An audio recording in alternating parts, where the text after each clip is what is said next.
Welcome to episode 4 of season 5 of Whole Lot of Wolves. We're your hosts. I'm Joshua Buckley. I'm Paul LePage.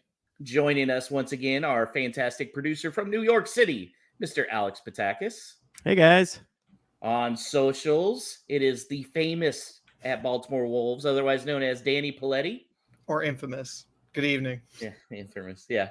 And, you know, Paul, one of our favorite things about this show is when we can bring on new guests who can really introduce us to a new fan group. And that's what we've got here tonight with Drew Bryer from Pittsburgh. He's representing Steel City Wolves. How's it going, Drew? Oh, it's going great. Thank you so much for having me. So every time we have a new guest on, we like to ask just a couple basic Wolves questions. So how did you start supporting our team? Sure. So it's coming up on my 3-year anniversary. The first full Wolves game I watched was September 11th, 2021. It was Wolves-Watford. And we had picked Wolves. We're from Pittsburgh area. We picked Wolves because they were black and gold. So Wolves were playing at Watford. And I'm watching with my 5-year-old son. And for about the first 8 minutes or so, I am rooting for the wrong team. And my son keeps saying, "Dad, you're rooting for the wrong team." And Watford is wearing their black jerseys and with bumblebee stripes. And I'm like, "Buddy, we cheer for the black and gold, I'm sure." And the Wolves were in their third jersey white kits, which I don't know if you guys remember, but the Wolves used to have third kits. So for about the first 8 minutes or so, I am openly cheering for Watford until finally I realize up in the corner, they have nice little swatches of colors next to the teams. And sure enough, yes, I should have been rooting for the white kitted Wolves the whole time. And then wouldn't you know it, the first goal I see is a Watford own goal anyway. So the rest from there is history. Do you think there's a lot of Pittsburgh fans that root for Wolves because of the black and gold colors? I do. I think so. We have a nice group. They meet, it's called the Pitch on Butler. It's in Lawrenceville. And we have a nice group that meets down there. And, people from all over, but it is kind of easy to cheer for a team that's black and gold when you're in Pittsburgh. And you told us your first game. What's your favorite Wolves game?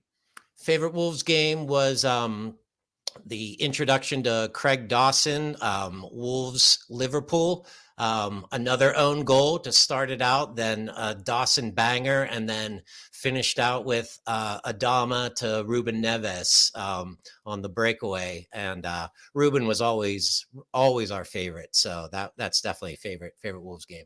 And that was going to be my next question. What's your favorite Wolves player, past and now present? Yeah, so since it's been 3 years, I guess I can go for Ruben past, although I did get to meet Steve Bull this summer, so he's definitely honorary. And present, I gotta say João Gomez. I just love how he plays. Yeah, we're a fan of him, obviously. Which stops did you go to on the U.S. tour? So we were only able to make it to Annapolis. That was just about a 4-hour drive from Pittsburgh, and it was actually I work closely associated with the Pittsburgh Steelers, so they were in training camp. So I had very limited time to sneak out, but it was well worth it to be able to get to see the Wolves live and meet so many other American fans. I like Alex how he just snuck in. Oh yeah, I work for the Pittsburgh Steelers. We'll have to ask. I work for them. We got a nice little humble brag there. Well, they practice where I work. They practice where you work. Well, guys, it was a double game week last week. First one was really a fantastic 2-0 win over in the Carabao Cup, which was great against Burnley. And then a 1-1 draw at Forest, which I think probably most of us would agree was a fair result.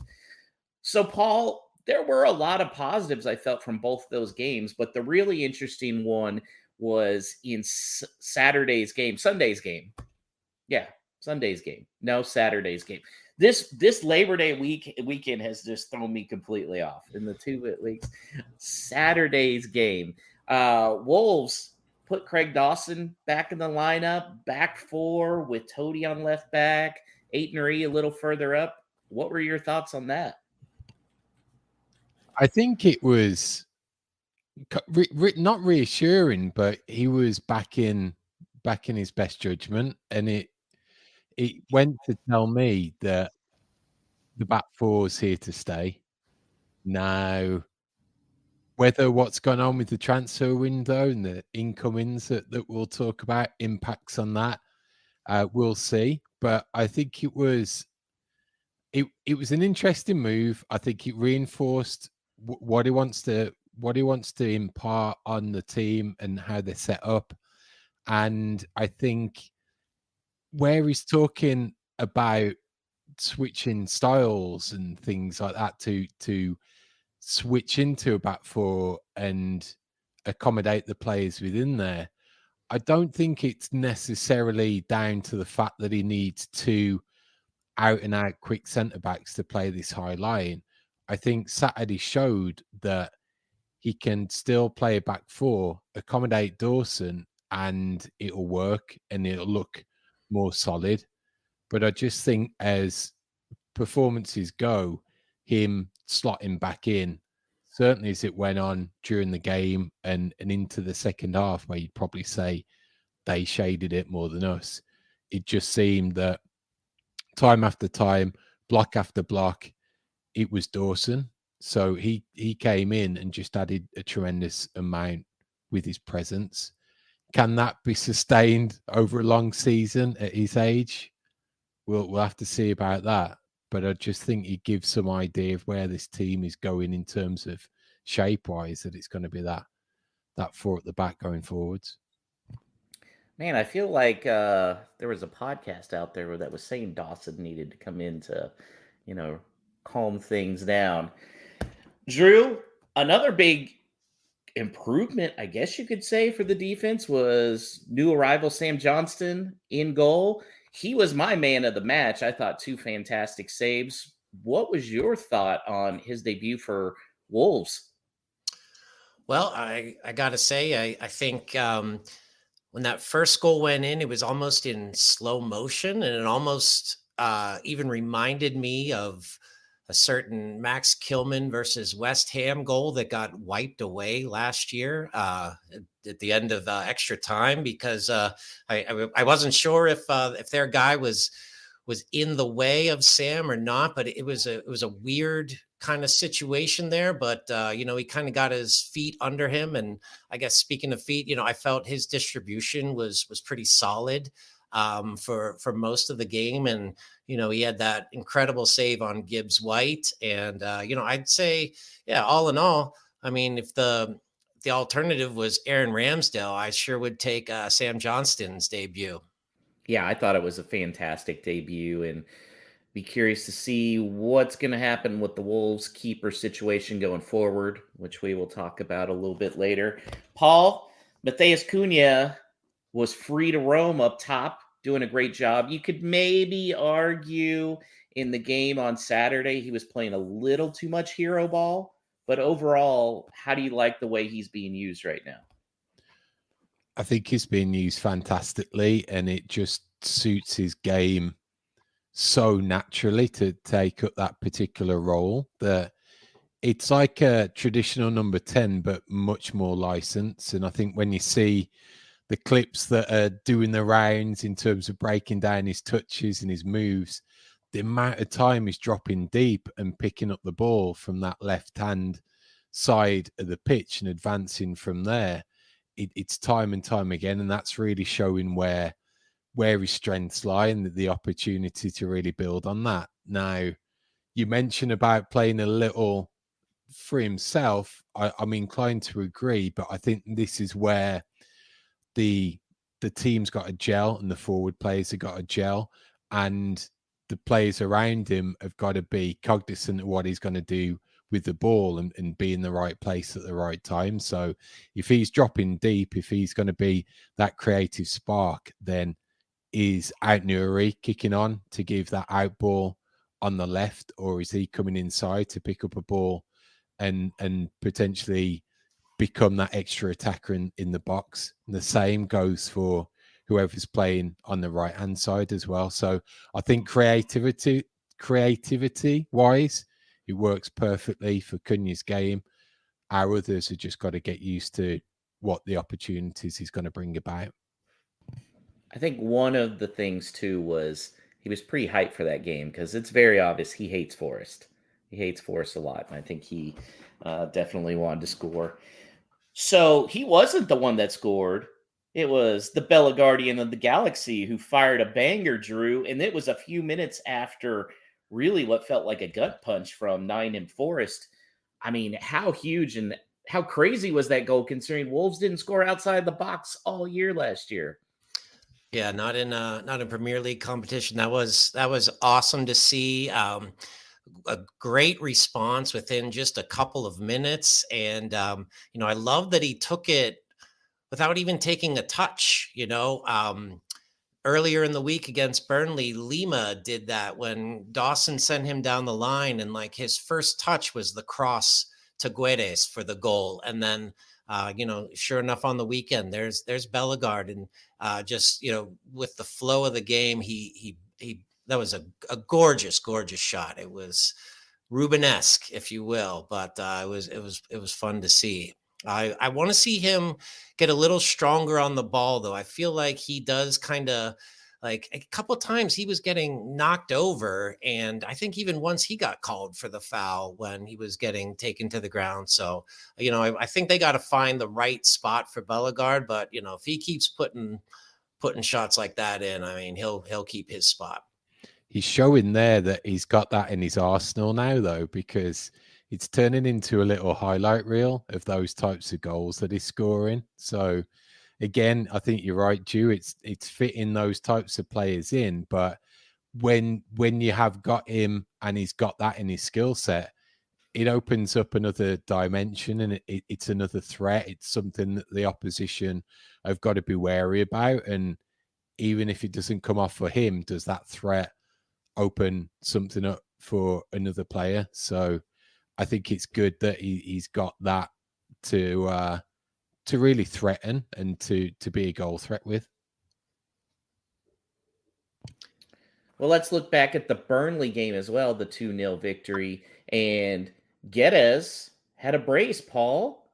What do you think? You think he's going to be the backup 9 now at this point behind Strand Larson? I mean, looked good, didn't go anywhere on the transfer window. Possibly. It's been interesting looking at this early dynamic, and particularly that Burnley game, to see who was going to go out and take up those positions if it was a reserve squad. And it does seem to be that it's going to be Guedes when Larson's coming out or he's getting rested for those types of games. Whereas probably a lot were thinking that backup 9 role would probably be taken by Wang. And I don't think he's come on yet at any point and taken that role up. When he's been coming on, it's always been that wider role from the left. So it could be a turnaround, and isn't it pretty like startling that you can look to your bench and all of a sudden you've got that, what was he, 26 million, something like that, on the bench who you can call on. So if it came off, probably everyone wrote him off, never expected to see him again. Now you could have a real talent on the bench who could come on and do something. And I think even with his skill set, he's got opportunity to form some partnerships with others as well. I could see him working quite well in a 2, even with both Cunha and Strand Larson. So if they've hit form with him and he's bought in and he's committed to being here, then it could be a real astute piece of management that O'Neill starts to get the best out of him. Jumping back on Bellegarde real quick, because Mike Allen has a great comment that said Bellegarde won't start long term, I don't think. I tend to agree. What do you think, Danny? I'm not so sure. I mean, we do have a lot of options. So I think it's going to be tough for Gary O'Neill to keep everyone engaged and happy with their minutes. And I think somebody's going to be left out in the cold a bit. But I do think that maybe a bit like Hwang in a way, they're very different players and they do very different things, but managers seem to like these players and keep playing them, and they bring something that like the team needs, even if their output isn't always there. I know that we're going to get onto Hwang in a minute, but Bellegarde helps so much with moving the ball up the pitch, and especially when you think about like who our midfielders are, and this might start to change, which maybe this is sort of like where Bellegarde maybe doesn't need to start as much. Having, say, Lamina and João Gomez in midfield means that there is a role to be filled in terms of moving the ball at the pitch. So if we give Doyle more minutes, if Andre's as good a passer of the ball as we think he is, then maybe Bellegarde doesn't always need to be on there to get that out of the team. Drew, there were 2 possible handballs that could have been called, one on Wolves, one on Forest. No call on either. I kind of felt that was good. At least they were consistent. How do you feel that the new interpretation of the handball is going to go? Yeah, I'm with you there. At least they were consistent. But I guess Forest and Wolves, I mean, weren't they the 2 most done by VAR in the last few years? Anyway, as Premier League clubs go. But yeah, it was the particularly, the Strand Larsen one, it really looked, like kind of a natural position. And, I guess I've heard others say that even looked more of a handball. Maybe that's just my Wolves bias coming out, but I thought, it was good to see, though. There was some consistency there, either they both are or they both aren't. And, I think it's more of the way the game was meant to be, if you're saying that neither of those are handballs. As long as there's consistency, that's all I ever ask for, consistency. Well, we went over the good. Let's talk a little bit about the not so good. And Drew, it started out with Chris Wood in defending. Number one, can this guy just go away already? Every time. And then our set piece defending is just kind of poo-poo right now, right? Yeah. I thought we got a set piece coach. Is he only for the offensive side of things, or that was yeah. And and even, who needs a set piece coach to say, hey, this one guy scores every single time we play? Can somebody body him up? And yeah, it was like almost slow motion too. As I was saying, it was like like everybody was surprised that happened. And that's tough, now 2 games in a row with Chelsea, like 2 minutes in off a corner. And now this, I think there was a time last year, like we were 10, 15 games in and Wolves hadn't conceded off a corner, maybe even more than that. So yeah, I think they need to go back to the drawing board, at least defensively, and just look at what they're doing, or they've got to put somebody on Chris Wood. We missed our chance. Should have signed him and made him play with the under 21s or something. That would be awesome. Paul, we mentioned Aït-Nouri kind of in the formation. He was definitely going forward a lot, getting in good spots. Having a trouble finishing, though. So how does that get fixed? Well, just you going back to making a good start. When did that chance happen for us on Saturday? First minute? Within 90 seconds, something like that. That's the fine margins of these games, that if you go a goal up that quickly, how does that suddenly switch the narrative of how the fixture is going to play out? How many times has it happened to us that we've let an early goal in and all of a sudden it switched around and blink and it's 2 or 3-0. We down. We got a no comeback. So that's what really stood out for me on Saturdays. You've got to put those chances away when you get them. So great that he crafted that position. Great that he was in there, but these are the fine margins that you got to capitalize on. Mike Allen again with a good one. If he could finish, he wouldn't be at Wolves. Maybe that's probably a very good point. Drew, the bench looks great on paper, and then it gets in the game, and they're not really making much of an impact. What do you think of that? And is part of the problem just Hwang being out of position? Yeah, something's not right with Hwang this year, and Rodrigo Gomez hasn't gotten any time in I think 3 games now, including Burnley, which I thought he'd get some in. Yeah, his pace doesn't seem right, and maybe it is he's not comfortable in that position. It's interesting they send Chiquinho out on loan, and yet I bet Strand Larson wouldn't mind some crosses coming from the left side of the pitch every now and again, which I thought Chiquinho was doing a pretty good job at when he was in. I'll be interested.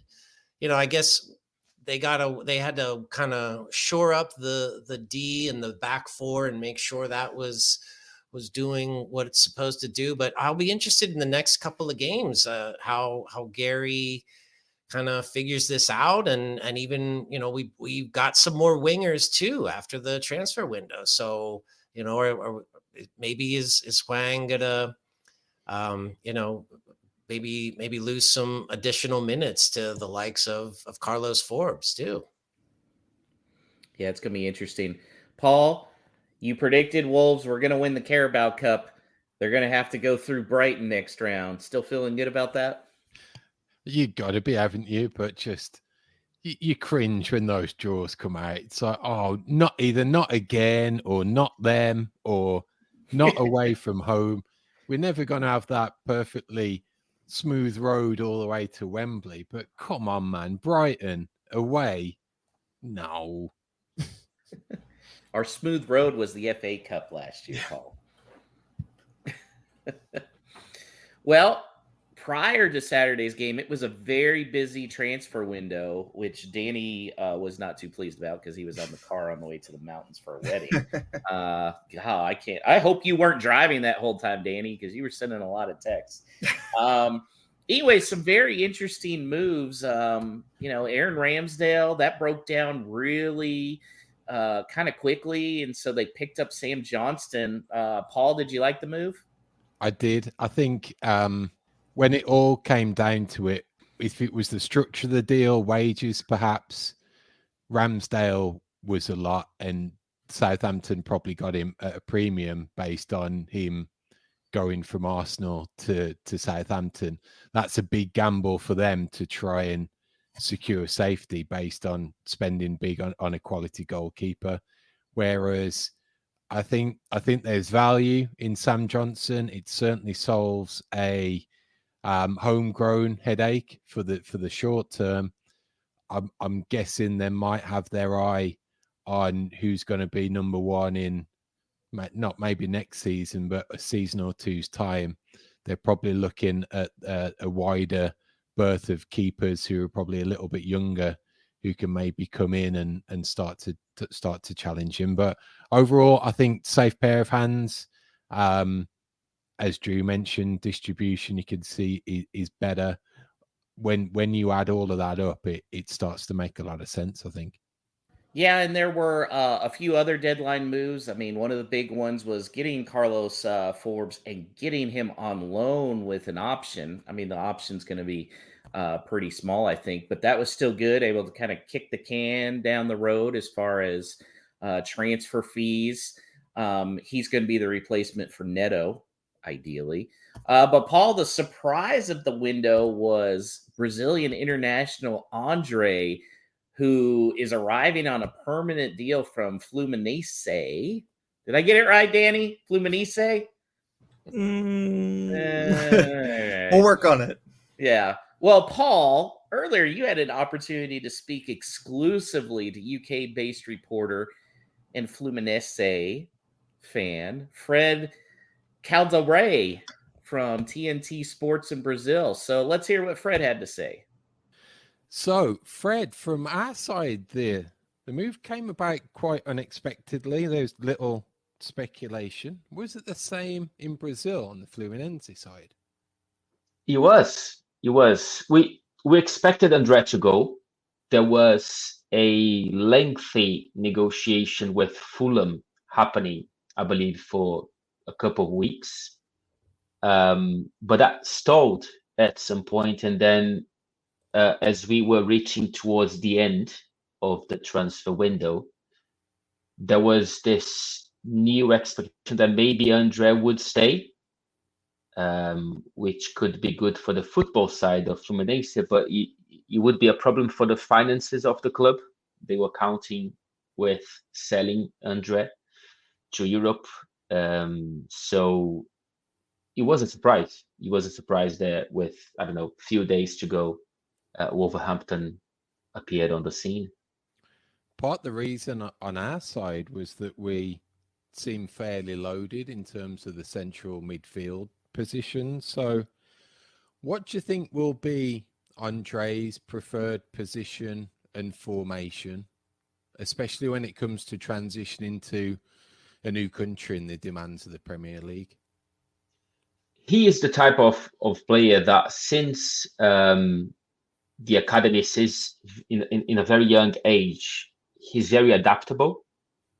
It's important to have in mind that André, he's not from Rio, where Fluminense is based at. He is from the countryside of Bahia, a northeastern state in Brazil. He moved to Rio basically on his own at 12, and from that you can see that he could overcome some distance barriers before. Of course, not as much as now, but in a younger age, so probably more difficult with less money for sure. And on the pitch wise, I know for a fact that his preferred positions is as a number 6. So he has played as a number 6 by himself. He has played as a number 6 with a double pivot alongside him. But he is no strange to resisting a high amount of pressure and keeping possession. So I'm sure Gary O'Neill will take a look on that. He could be behind João Gomes, behind Lemina, if that's the preferred option of Gary. So, yeah, I think his main strengths are his physical strength and his ball possession, keeping possession, even under a high amount of pressure. Much of the talk in the pre-season for the Wolves and early into this new campaign has been a transition to a back 4 where we've been traditionally 3 at the back.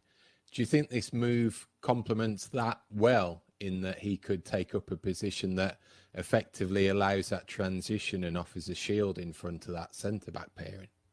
Yeah, exactly. I think he could make that a bit, that transitional phase a bit better for the team. He has been used as a centre-back before. I'm not sure if he likes that, but he has been. We had the manager last year that made Fluminense win the equivalent of the European Champions League in South America, the Copa Libertadores. And this manager, he was a big fan of playing short from the back, and André was essential for that to work so well for us to achieve that title. And at some point in the season, he knew that with the lack of centre-backs on the squad, which is something that maybe Wolverhampton is going through right now after Kilman left, André used to be used on the second half as a centre-back. So he would start the game as a number 6 and he would finish the game as a centre-back. That didn't happen after the former manager left, but it is another part of his game. You can say that. Now, Wolves seem to be tapping into a rich seam of Brazilian talent, offering consistent minutes and really a pathway that can establish those players in the national team. Do you think that was a big impact on Andre's move as well? It could have been. It was interesting to see that Wolves chose to present Andre alongside the other Brazilians of the team. I think it could be an exciting Brazilian quartet with Matheus Cunha, with Pedro Lima, with João, obviously. It is something that, for sure, the Brazilian national team manager is keeping an eye on. I know for a fact that Matheus almost made one of the lists in the last months. The current one, obviously, Andre and João are together. Pedro Lima, he is a guy that plays in a position that we barely have no one, so maybe he has a free path to be named in the national squad. So yeah, you'll be interested for us to see those players having minutes, especially together on the pitch for Wolves. Now, you mentioned that Andre, he wasn't local to the club, but he did arrive at a young age and go through the academy. Now, as a fan base, do you look fondly on those players when they take that move into Europe and wish them success? Or is it, are you completely finished with them now and it's away they go? Do you still retain that hint of having that special player that came through the ranks? No, definitely. It is the way it is because of the economic situation that the world has been in for a long time. Unfortunately, Brazil has become more and more of a market to be fed at and not to keep the talents. So we have generations of Brazilian fans that grew up in that system already. So we are used to, unfortunately, know that the best talents will leave Brazil before 20, before 21, 22. At least Andre was there long enough to achieve a big trophy. Many talents, they go before. Sometimes they leave before having 15 games with their clubs. I remember Marcelo, the great Marcelo, Real Madrid Marcelo. He's back on the team now from Fluminense, but he left to Real Madrid before even winning a title when he was young in 2005, 2006. So at least Andre, for what is possible to the Brazilian football market nowadays, Andre is a case that he could at least create a connection with the fans before leaving. Hey everyone, Alex here. If you're enjoying what you're hearing on Whole Lot of Wolves and you haven't done so already, please leave a review on iTunes or whatever podcast platform you use to listen to the show. It helps grow the audience and the show's visibility, which we greatly appreciate, and in turn enables us to do even more to deliver a better product to you each week. So thanks for listening, rating, and reviewing. Now back to the show. Paul, bravo, great interview. Loved it, man. That was fantastic. Thanks to Fred Caldeira for that little inside information. Along with Andre, there were a couple later moves that happened. Daniel Podence, he's off to Saudi Arabia, sent a nice letter to Olympiacos, nothing to Wolves, no surprise. And then Saab may have been going to Saudi Arabia, fell through at the last minute. Now there's rumors he may be the number 3. I don't see how that's going to be right. I don't know about that. So still a lot of intrigue going on as ramifications of this transfer window come through. So, guys, I'm going to ask you, and I'm going to ask all 4 of you to give me your grades of this transfer window. Paul, what would you give it? I'm giving it a B as it stands, but it could jump to an A based on Andre's impact. Drew? I gotta agree. I'm giving it a B as well, and it could jump to an A if Andre and Pedro Lima and others lead to us signing more Brazilians. Yeah, that's great. Danny? Yeah, if it could be a boring set here because I'm going to go with a B also. I think, like they said, it's sort of kind of high variance where it's like I think if a lot of these youngsters come off, if Carlos Forbes looks like a great Neto replacement, if Rodrigo Gomez has the ceiling that we think he does, if Pedro Lima in 2 years is, establishing himself in the Brazil squad, then it's like a triple plus. And like none of those things are like completely out of the question. But there's also a scenario where one or more of them are flops, and we really wish we would have signed a center back. And I want to go back and revise it and say this is a C- or a D. So I'm definitely withholding some amount of judgment. Alex? For the sake of being, I guess, maybe slightly more optimistic, I will say A-. And that's because I still think that there's a good chance Strand Larsen scores 12 or more goals this year in the Premier League. And that's just something we've been absolutely dying for. So center back is the new thing we want to focus on and kind of like have our attention drawn to. And it seems like a gaping hole, but we filled a really, really important hole early in the window. And I still think that can't be overlooked. Guys, not only am I giving this an A-, I'm saying it's the third best window in the Fosun EPL era, behind that epic 2018 summer window and then the January 2023 window. I think if you look at it, filled a lot of holes. Okay, maybe not center back, but I like how they pivoted to Andre. And in Paul's article, kind of sounds like, or in his interview, sounds like that could be the cover. So, yeah, A- for me. Alex, it's time for everybody's favorite segment of the show. No Stupid Questions is presented by Esfuerzo Wines. Located just north of Santa Barbara, California, Esfuerzo Wines showcases passion and 3 generations of winemaking in every bottle. So whether you're celebrating a Wolves victory or winding down after a day at work, let Esfuerzo Wines transport you to the heart of California's wine country with every sip. For a limited time, head to esfuerzowines.com and use the promo code WOLVES for a 15% discount on your wine purchases. This message is intended for those of legal drinking age. Do not drink and drive. Excessive alcohol consumption may be harmful to your health. If you or someone you know is struggling with alcohol abuse, please seek help. Esfuerzo Wines reminds you to enjoy their products responsibly and in moderation. All right, our favorite part of the show, as you heard there, no stupid questions. Thank you, everybody who sent them in via our Twitter handle at WLWpod. And, of course, via email. We get great questions there as well. If you want to reach out to us, hello@wholelotofwolves.com. So let's get to these. We'll start with our buddy Stu with a outstanding question. Inspired by David Beckham's appearance on Hot Ones, Stu tweets at us or X's at us and says, after seeing Beckham on Hot Ones this week say that he thinks the U.S. men's national team will win the World Cup one day, would you rather this happen or would you rather Wolves win the Premier League? Now, it's kind of interesting because this question clearly isn't for Paul. Yeah, don't let Paul answer this.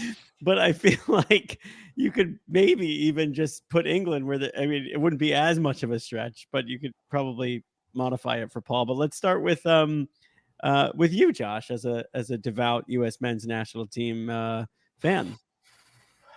Does it make me a bad Wolves fan if I say I really want the men's national team, man? That was like, those were the guys that brought me into loving soccer. And I am a very pro USA sports guy. So I would have to, don't hurt me, guys. I would have to say the national team winning the World Cup because we'd never let that down. Yeah. I'm curious because Danny, I feel like, is also obviously a U.S. men's national team. Oh, he's 100% going Wolves. I feel like he bleeds old gold. So what do you got, All right, Danny? Well, maybe I'm going to throw a curveball here. I get what you're saying. I am probably well known as a U.S. men's team grump.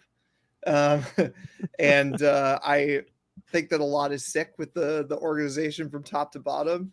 And weirdly, for that reason, my first instinct is Wolves to win the Premier League because I don't feel as much of a connection as I wish I did with the U.S. men's team. But I will say that if this wish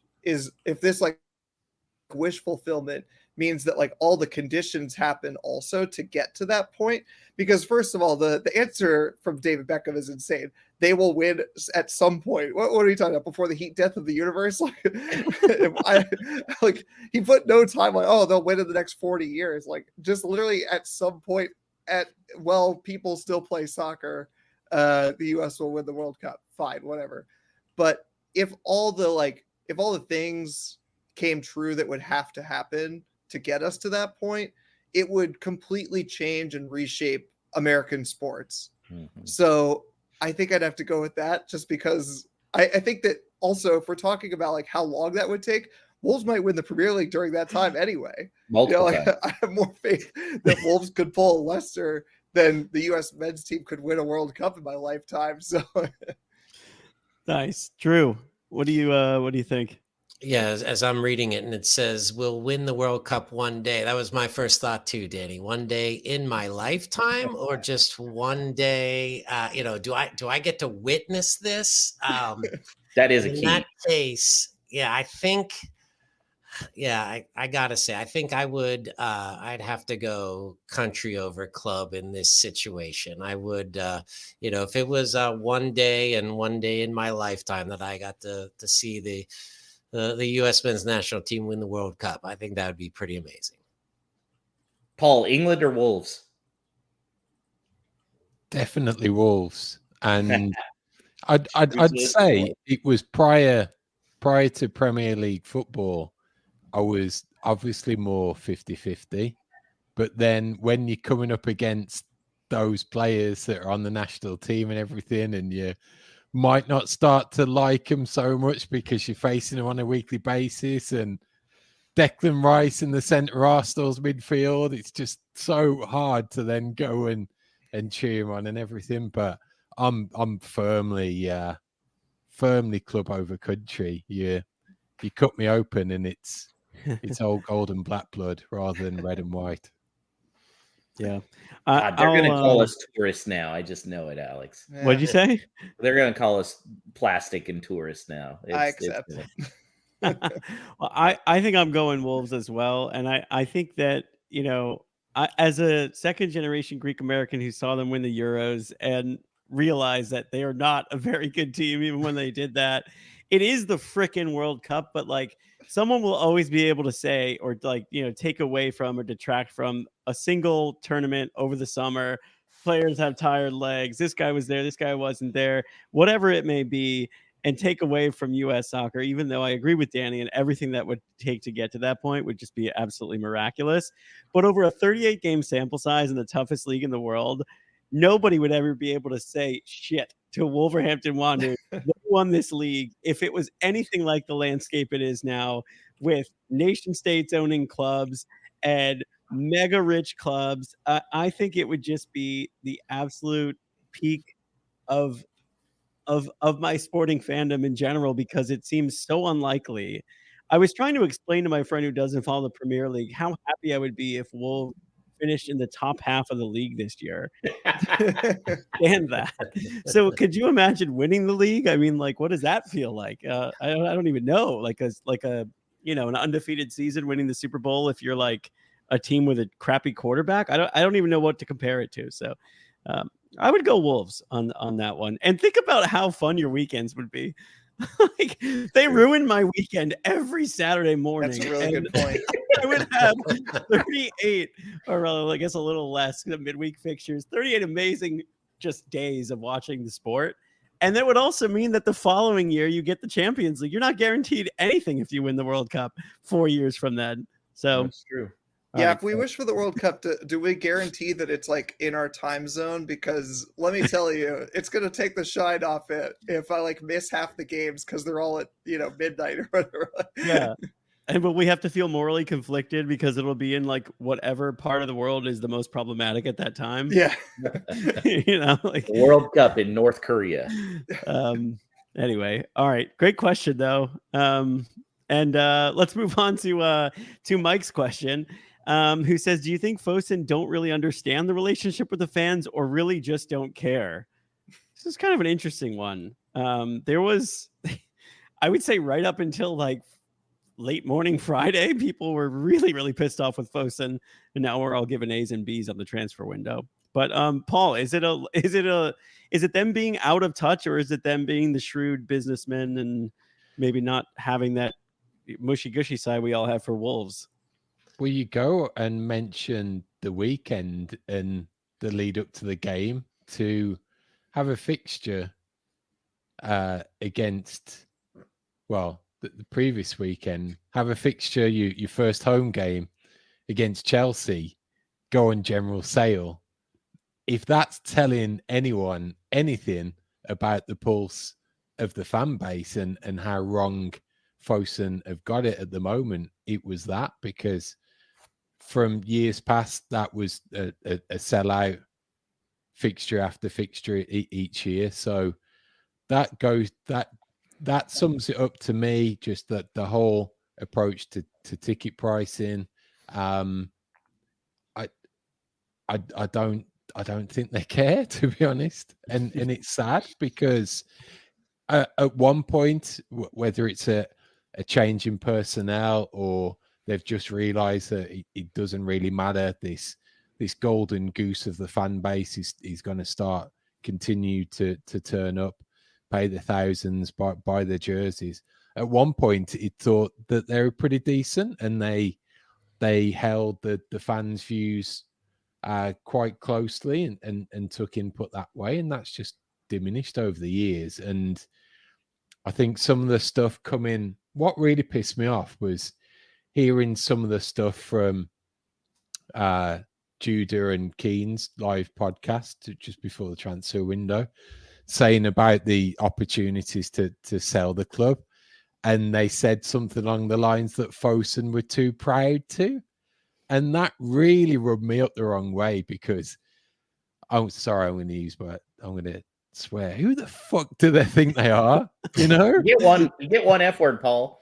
It's not their club; it's the fans' club. How can they be proud about something that inherently is not in their heart and soul? It's got absolutely nothing to do with them. So that really got me, and I don't think they care.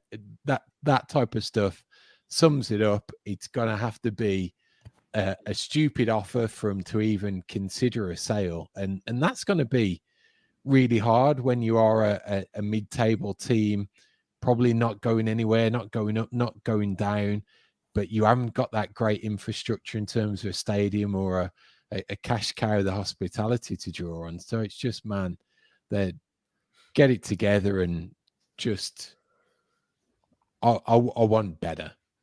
I think you can compare it to, if you're in a big company and you got a very business-minded CEO, you could be his golfing partner, you could be his squash partner, but if it comes down to dollars and cents, he would probably lay you off just no problem.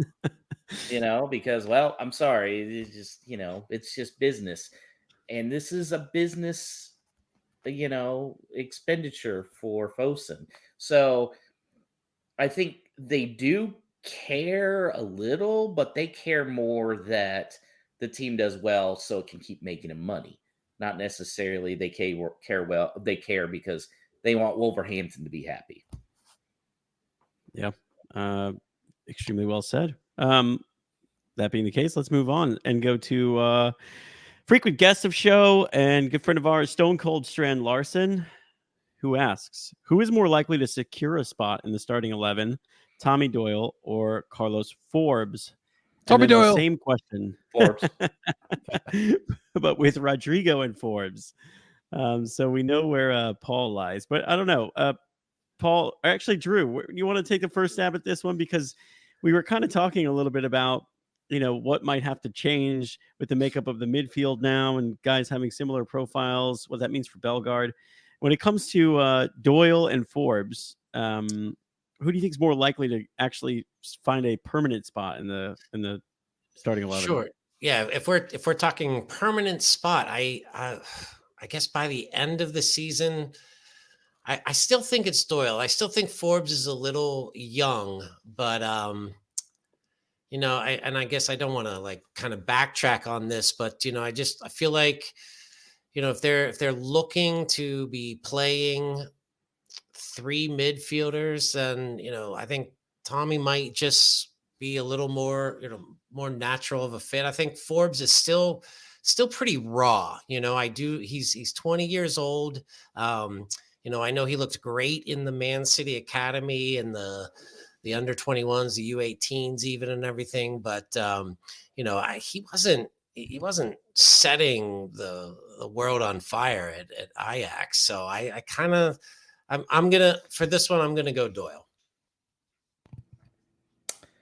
I think it'll go in this order: Rodrigo, Forbes, Doyle, because I think ultimately Zhao and Lamina have to be in front of him, and probably once this new formation comes in, Andre will be in front of him.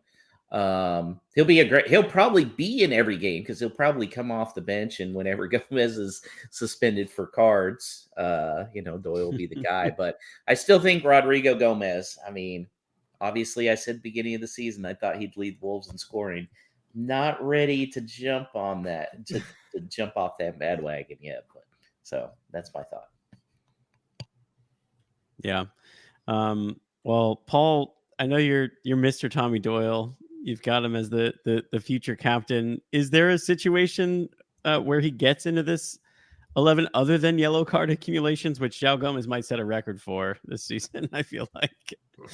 I think if you're picking on form and you're picking on guys who are deserving on the shirt based on that, I think O'Neill is pretty fair when it comes to that. So it would be an opportunity for him. He's got to come in and he's got to do something special, like a couple of goals back to back, make a contribution that way from the bench, and ultimately get a starting berth. Now, where I could see that happen is that if it looks to me like it's going to be this 4-3-3, right now, I think what we've struggled with in the past is that even we could be playing that formation, you're still going to have those teams scrapping towards the bottom that are going to come and try and park the bus.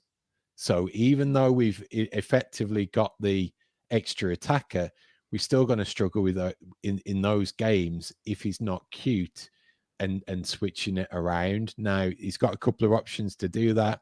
He can certainly put Andre in there as that holding six and have some flexibility that way, give Lamina and Gomez license to bomb on and play 10 yards in front. Or he could switch it up, be really cutthroat with one of them and say this is a particular game for Tommy Doyle because he brings a different skill set to you guys. Now, he won't be that box-to-box midfielder, but I'm guessing he could certainly play that role in front of Andre, spread it around a little bit with the passing, pick some gaps, use the width of the pitch to bring those wide players in. That's going to be crucial when it comes to that type of opposition, and certainly at home. Yeah. Danny, I feel like you are on the Doyle train too, yeah? Yeah. I'm going to back up Paul on this one. And my argument on this is that I think that with our four main midfielders now, I think there's going to be just a high level of consistency. We've already seen that with the three that we know very well. And I kind of expect Andre to be the same thing. And if we do play with three in midfield, then I think Doyle's going to start to share, I hope is going to start to share more minutes with, João Gomes, maybe even Lamina, or maybe all four of them rotate through those three positions or those three spots, not those positions necessarily. Whereas I think, the Rodrigo Gomez, Carlos Forbes, any of the even Wang, who can be very hot and cold, you're going to have times when they might be out of the team for a few weeks at a time. Whereas we might see a new midfielder come in every single game and two stay from the previous game. So, I mean, if the question is who's going to be first on the team sheet first, I don't know. I don't know who gets that. Probably Doyle, just because I think he'll be here the longest. But if we're just asking who's going to get the most minutes before the end of the season, I would guess Doyle. But it's a lot of people in the team are not used to that yet. No, it's exciting. See, this is why I gave it an A-. The best part about Dawson coming into the team is that he might not play in cup games because he would have started at the weekend, and then Doyle will get the armband, which he did not get in the Carabao Cup. What the heck? Awesome. All right, let's wrap up. No stupid questions with this one from another good friend of the show and frequent guest, Mr. Chris Fisher. down in Fort Lauderdale who helped so much with the preseason tour, organizing everything down there. And he says, based on the strong beard game that Drew possesses, has it left anyone else's chin on the panel feeling naked? I mean, for 2024, we are a fairly we lack in facial hair as a pod, and Drew definitely came in and just like, he was like instantly solidified the facial hair game of this podcast. So look, if I could grow facial hair, I would have it. This is why I get lazy, and so That's this my happens. same answer. It doesn't get much better than this. I would love to have Drew beard. My wife would hate it. My wife would complain every day, but I would sport it. Do you think I'd look good with Drew's beard, guys? In another, I think so. Danny? You pull it off. Can he shave it off and send it down to you? When Paul told me I could be on the show last Tuesday, I was like, well, I better start growing my beard. So it's a week's growth. This is like 2 weeks for me, so go to hell. Ah, man. A little treat for the viewers on our live stream there, being shocked by who is this man that could actually grow facial hair. So props to you. Strong beard game. Thanks to everyone who wrote in their No Stupid Questions. And of course, No Stupid Questions brought to you by Esfuerzo Wines, esfuerzowines.com. Promo code Wolves. You get a discount on your order. Stock up on that wine. Before you know it, you're gonna be buying wine for the holidays. Calendar turns to September. There's a chill in the air here in New York. I'm sure it's the same everywhere. No, probably a heat wave down in Houston that will just never go away. But for those of us in the Northeast, Drew, Danny, and I, autumnal feels this week at times. So get ready, stock up. It was 89 today. I mean, I guess that counts as a bit of a cold snap. Put on a sweater. Drew, how can everybody get a hold of you and with your Steel City group? Yeah, so Steel City Wolves on Facebook, and if you're in the Pittsburgh area, the pitch on Butler in Lawrenceville is where we are getting together to watch the games. And you can find me on X at Drew Freakin, and relatively active there, mostly during Wolves game and mostly with this pod, actually. So thanks to Danny on the socials, Alex producing, and you, the viewer or the listener. Without you, there wouldn't be a whole lot of Wolves. So thank you for your participation. We're going to be back around the same time next week. We're going to be previewing that Sunday home fixture that's upcoming against Newcastle after the international break. So in the meantime, when you're walking down that chilly autumnal road, you bump into someone for the first time, go ahead and stroke that beard and say, up the mighty Wolves.